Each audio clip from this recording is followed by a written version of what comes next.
Welcome back, my fellow Chibits, to the weekly chapter reviews of Hunter x Hunter.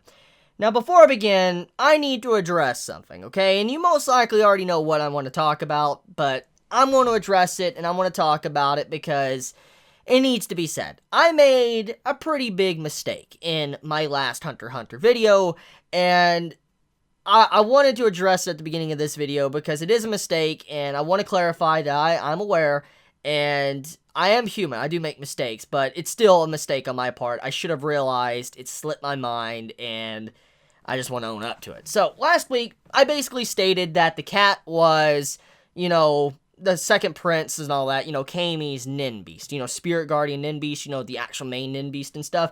I stated that the cat was, the black cat, but in reality, I was wrong. I forgot that there was this jellyfish-looking creature and all of that was Kami's Nin Beast. And for some reason, in my mind, I was, under the impression that, that beast was, changed forms or whatever.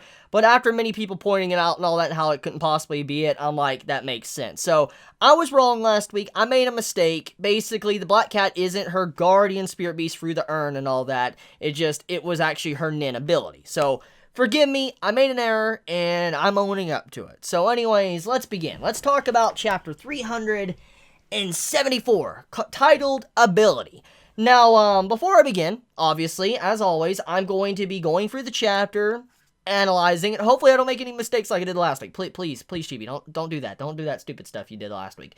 But, I want to be going through the pages and all that, analyzing it, talking about what's going on, and that's pretty much it. So if you want to pull up the chapter, pull it up. I'm reading from Viz's translation, the official translation, and once again, many of you might be wondering why I'm uploading this, on Monday or late Monday night, early Tuesday morning. The reason for that is because I am from now on waiting on the official translation for Hunter x Hunter, because it's just Hunter x Hunter is a series that requires a good translation. You just cannot read it with an improper translation. And actually, there is a very big difference between the translations, MS's translation and this translation. The whole thing with, Virgie talking with, Kurapika. There's some very different, words here and there that just change the entire message of the conversation. And so, I'm just going to say right now, once again, I'm sticking with this translation. But, yeah. So, anyways, let's begin. So, the chapter begins with Kurapika talking to a bodyguard on the phone about the whole situation of where they are right now. As we know, Mariam, the prince and all that, his guardian spirit beast, it's speculated that he transported the entirety of the room, basically, to a separate location, like an alternate dimension or whatever, that's separated from the real-life area. And this was already confirmed by Hanzo in the last chapter. Well, Kurapika is getting into a combo with the guy, the bodyguard and all that, trying to get some information, whatever's going on. And pretty much to summarize the entire combo, the bodyguard is very stubborn. He's a very stubborn jerk, which, in a way, I can't fault the man for being as stubborn as he is, because, number one, there's just a lot of information that makes, Kurapika look very shady. And so, even though we know that Kurapika, he's not necessarily a bad dude, I can understand why the bodyguard, Virgie, does not trust him, because just everything is falling in place too perfectly for Kurapika for his liking, which makes a lot of sense. Kurapika is trying to ask, what's going on? Where are you at right now? And he's like, what? Where am I? I'm in room 1013 or 1013. And he's like, what's going on outside? What are you talking about? And then, he's like, I'm asking the question. So he has this attitude, this personality, like Virgie, he has this attitude where he has to be the controller of the combo. He's one of those individuals that have to be in control at all times in terms of combos, and if not, he gets very agitated and upset.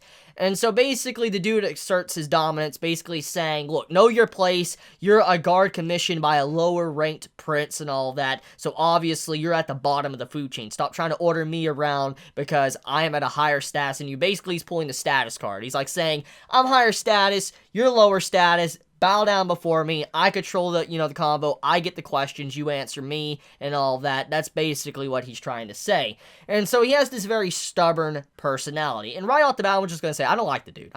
I agree with some of his thought process and why he's, suspicious of Kurapika and the Hunter Association, but I don't like the dude because his personality is very confrontational, and he's just a jerk overall. Kurapika, analyzes the situation. He's like, I can't tell if they're hiding or were they kidnapped. He's like, I have to let them know. So he tries tries to say, like, I need to let them know that whatever's going on. And he's thinking in his head, like, but I feel talking through Virgie would make things complicated. It would be safest and quickest to talk to Biscuit. I doubt Virgie knows anything about Nin, but from his manner of speech, he's not one to readily admit that.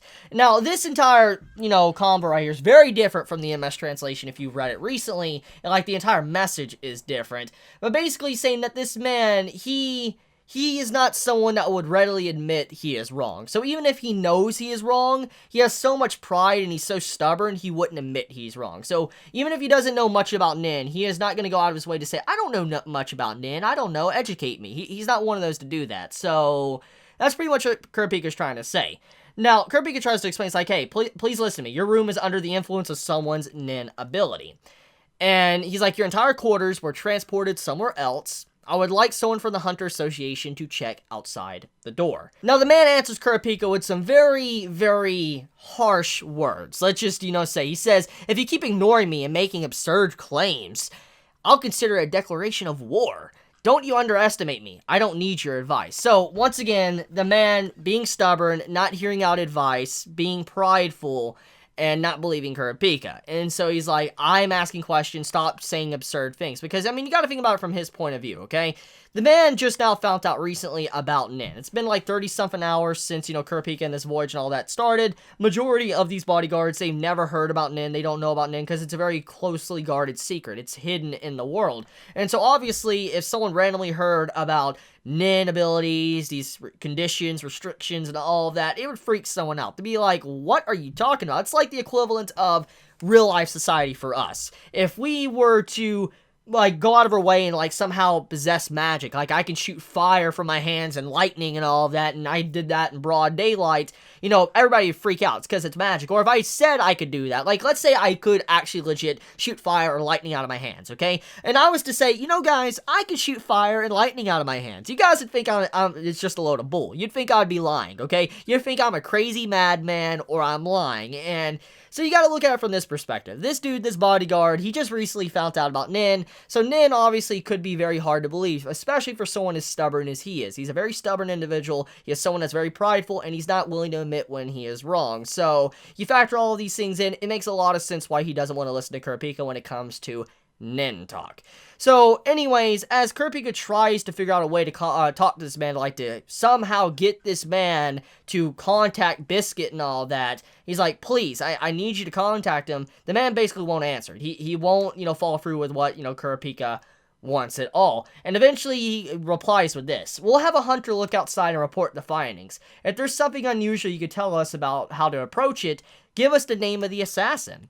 And he's like, is that what you hope to hear? I told you not to underestimate me. So basically the man is saying that I'm not going to be giving you what you want. I'm not going to be saying what you want. You need to give me answers. You need to listen to me. And then maybe, I might help you out. And right now, basically, he just doesn't because he finds Kurapika and their entire association, Hunter Association, very shady. And he just doesn't want to give any answers at all because they're basically outsiders at this point.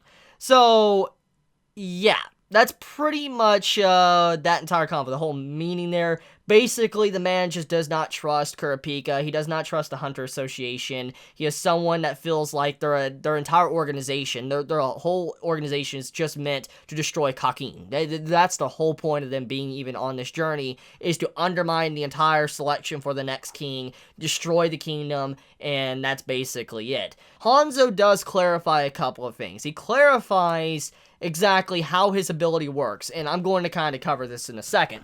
So, he's like, I'll get back to my body once break is over anyways. Until then, I'll make use of the ethereal body to look into things. So Hanzo implies that even though he's separated from his body right now, his body is in an alternate dimension with, Prince Mariam and all that, his overall ethereal clone, it does have a cooldown timer. So when the cooldown is done and all that, he will be transported back to his body, apparently. That's what basically he states here. So, he will go back into position, and he will be back in the inside to help out Kurapika and relay information and be able to figure out a way to get out of there. But for right now, all he can mainly do is just search around, gather information, and that's basically it. So, yeah, Hanzo's ability, cooldown and all that. And Kurapika even states too, which I talked about a couple chapters ago, Kurapika states he's like, also, the dude was hiding information. He's like, it concerns me that he didn't try to confirm the source of my information. He may be suspicious of an inside job and didn't mention it on purpose. So what Kurapika is trying to say is that most likely the bodyguard, Virgie and all that, he believes that one of the people inside of there, like a part of, guarding Prince Mariam, it was an inside job. One of them are definitely a traitor or a spy that did it, and so that is why he basically doesn't want to help out Kurapika. He thinks that the entire Hunter Association might be trying to kill the princes, and this automatically, as we can see, is going to probably lead to him probably suspecting Hanzo, because, remember this, as I already said a couple chapters ago, Hanzo's ability is very similar to the person that actually assassinated the prince, so it's very likely that Hanzo is going to be accused, but we do know he has multiple other abilities. He has other nin abilities to use, but even then, though, I feel like he's going to get accused because of how similar his abilities are, and for what Kurapika said. That's just set up for Togashi, or from Togashi, letting us know what to expect. The third prince's bodyguard and all that, Zhang or Shang, or however you pronounce his name, basically, he's asking for information. He's like, okay, Kurapika, I'd like you to tell me what you know and all that of the situation of room 1013. Like, what exactly happened, and let me know. And before he actually explains, he looks over to the first prince's bodyguard, and the man just looks at Kurapika, puts his hand out, he's like, go ahead.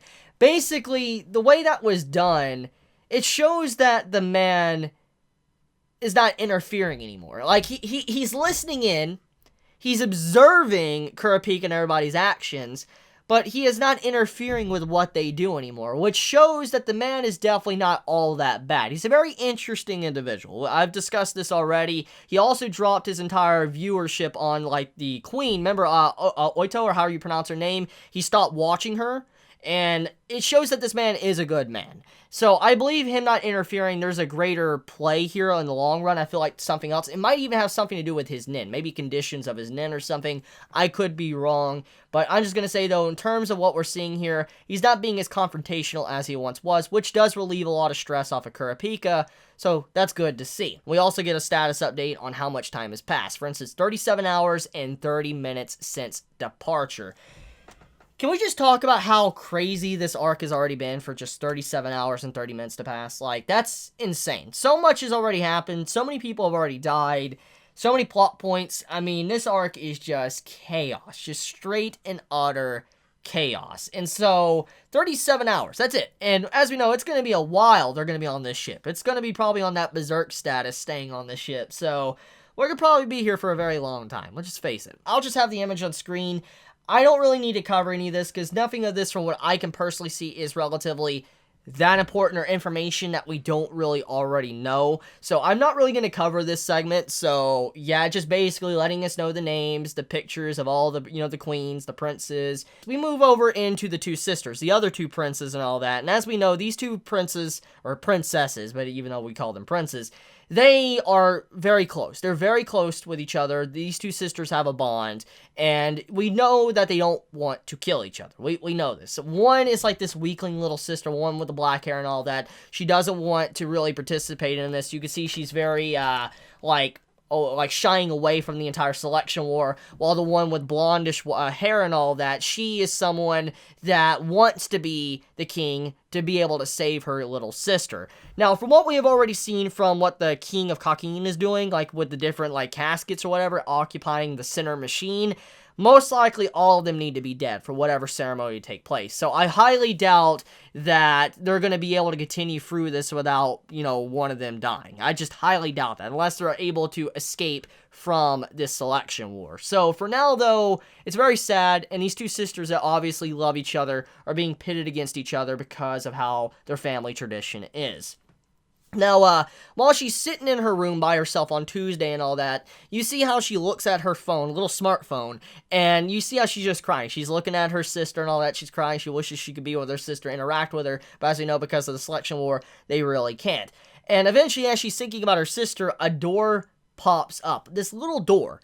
And the door, from what we found out from the little sister, she's like, this door in the wall, I feel like I've seen this before. It's the door to the magic worm, the playground equipment we played in when we were little. So basically, this door is opening up. It's very similar to what she used to spend time with her sister in. And she clarifies that this like magic worm or whatever, apparently they thought that they could go anywhere through it. Now, I find this very funny that just earlier on in this chapter, Kurapika states that emitters can move a space itself and conjurers can create a space with various rules. That's what he stated about Nin. And we see, as soon as that's done, we see this tunnel open up. And if I had to assume anything, judging by the explanation to emitters and conjurers, I'm going to assume that this is a conjuration, like a conjurer that's going on. I don't know if this is a Nin beast. I'm assuming it's the Nin beast that's creating it, or it could potentially be the sister creating it. We don't really know. But, I mean, for now, though, this magic worm that popped up, like this tunnel, it connected the two sisters' rooms together. One was in the wall, and then one popped up in the middle of the bed. And what it looks like to me is, I feel like this entire thing is a conjurer, or a conjuration ability, because it has conditions. Most likely the condition is if she wants to be connected to the person with this ability, like a doorway might open up or something. Now, I'm going to assume that this is the black-haired girl's ability, because she was thinking about her sister, this tunnel opened up, she believed it can go anywhere, and then she managed to find her sister. She popped out, and her sister was very shocked. Obviously, she was crying and all of that, and she was looking at a bunch of photos of her sister, and then she's like, hush, hush, you know, get over here and all that, like, get over here. So, right there, it does show that these two have a bond. They care for each other, and obviously, this entire Nin ability that the sister has, either Spirit Beast or Nin ability, this is definitely going to be very crucial for, you know, the future. Maybe even escaping this entire floor and all that, or escaping to the lower levels or higher levels. I can definitely see this being crucial for maybe even the Phantom Trope to move around because of how the ability works, depending on the conditions of it. Moving into the next part, we move it into Prince Cell, the 8th Prince Cell. Now, as we know, Cell, he's kind of a slob. He wants a harem. He's a guy that has a lot of girls. He has this weird abomination type, you know, spirit beast that just spits out slobbers, toxins, or whatever, and now we do know now that it's like smoke, but basically the man overall, he's just a slob. And the first prince's bodyguard that's there, he actually clarifies what's going on and how that Nin beast apparently works. So I want to kind of read it. He's like, okay, 8 Prince Cell's guardian spirit beast is a manipulator. It's a diffusive induction type and weakly compelling, but can control many people. The white smoke it intermittently exhales. I surmise that the more you breathe it in, the more your goodwill towards the prince increases. The prince's emotions affect the amount of smoke and area of influence, but it averages a radius of 7 meters. Once you breathed more than a certain amount, a clone appears above your head. It in turn makes contact with someone else and makes more clones. It's a contagious carrier of goodwill towards the prince. But in reality, it is OP because the way it makes clones, how it appears above people's heads, and they can spread goodwill as well to other people, that means that the king, or the 8th prince, he can continuously gain more and more followers to follow him, you know, loyal followers. So that's the scary part about it. This man will continuously grow his army, and then people will fall in love with him or like him a lot. That's scary, because you give this man a couple of years, he'll build up an army that'd be just absolutely menacing. So, yeah, this prince right now, Cell, definitely someone that is very scary in terms of how his ability works, because it could slowly spread amongst the populace and then take control of everybody if more of these clouds, you know, or these little clones pop up above everybody's head. Now, the man basically states there's 3 possible goals of what this Nin beast is trying to do. Control and increase allies, erode and decrease enemies, steal something from those enlisted to increase the power of the Nin beast itself or its user. So the third option basically is implying that most likely the Nin beast, it might get stronger with the more people it controls. Maybe its radius or the area of effect it controls or whatever might get stronger with the more people it controls. That could be a potential possibility. So that's what the third option means. Now, considering his nature, he desires a harem. My hypothesis should be correct. The attendant guards are highly loyal to begin with. It took half a day to generate a duplicate with the girls. So half a day is how long it took for the girl to finally have that little clone pop up above the head. So 12 hours. That's how long it took for someone, just a regular girl, that was just sleeping with Cell. And he's like, Kuro, I can't pronounce his name. Kuro, I'm just gonna call him Kuro. Kuro, on the same shift as me and guarding, has been unknowingly breathing in the drifting smoke. Third Queen Tang Zhao leads guard with zero loyalty to Cell Cell. If I can find out how many hours it takes for a duplicate to appear over his head, I'll unleash the Predator. If it's effective against the Guardian Spirit Beast, I can contribute to the first Prince Benjamin's victory. So basically, he wants to know how long it would take for someone completely unloyal, someone that is absolutely unloyal to a prince, to eventually gain goodwill or favor with the prince. Because what he wants to know is that if someone that is completely unloyal to someone, if they can be turned into a follower, that means that anyone can be turned into a follower. And now, if for some reason he doesn't get turned into a follower, that means that you have to have some form of connection with the prince, you know, Cell Cell. Maybe you have to have some form of good favor for him to really increase that favor to make it where you're fully under his control. And that's what I'm assuming. So that's probably what he's trying to find out. He's trying to find out if someone completely unloyal can be changed. Now, the next thing too, let's talk about this man's ability. So, Stranger Predator, a conjurative ability. When Raihan determines his target and activates his nin, a predator starts growing inside of him. The more accurate he is in analyzing and understanding his target's ability, the easier it grows into his target's predator. And the more superior to the target's ability it will be. Its power grows stronger the more accurately he predicts the ability from a state of complete ignorance. So it's powerless against simple reinforcer and emitter attacks. So pretty much what this means here is his ability is savagely OP. But the thing is, it will only work for someone that is able to analyze someone that is able to have a good comprehension and understanding of what someone could potentially be capable of and what their nin could be capable of. But once again, as we all know, when it comes to nin is a very confusing thing. Nin is something that you can't easily judge or guess. Remember, the whole reason why, you know, some people have died in this series is because they completely misunderstood how a nin ability works. And so this man, he's bound to eventually run into a problem, but his ability with the conditions he has, it makes him incredibly strong. His Predator could easily wipe out a lot of people if he had a fully good understanding. Now, from what we found out from the conditions, apparently, the more accurate he predicts the abilities from a state of complete ignorance. So, it seems like he cannot use this ability if he's already fully aware of the ability. Like, okay, example, if, he's fighting a simple reinforcer or an emitter attack, like, user and all that. If it's very simple and easy to analyze, then his attack, like his Predator, won't work that well. He needs to be in a state of complete ignorance, analyzing the ability and not really understanding what it really is. Like, he needs to be in a way to where he doesn't know what it is, but he thinks it is. So he just needs to be, like it stated, in a complete state of ignorance. So if he knew about how the ability completely worked, I don't think his Predator might be able to work as good as it is because of his conditions. That's what I think this explanation is trying to say. Now, it could be wrong there, but that's what I'm assuming is being explained. Now, moving on to the final segment of the chapter before I get in this video, we move over into the third prince. The third prince, he's basically just sitting there eating, and a coin drops to the ground. Now, basically, he's like, what's wrong? You dropped it, pick it up. He's like, pick up the coin you dropped.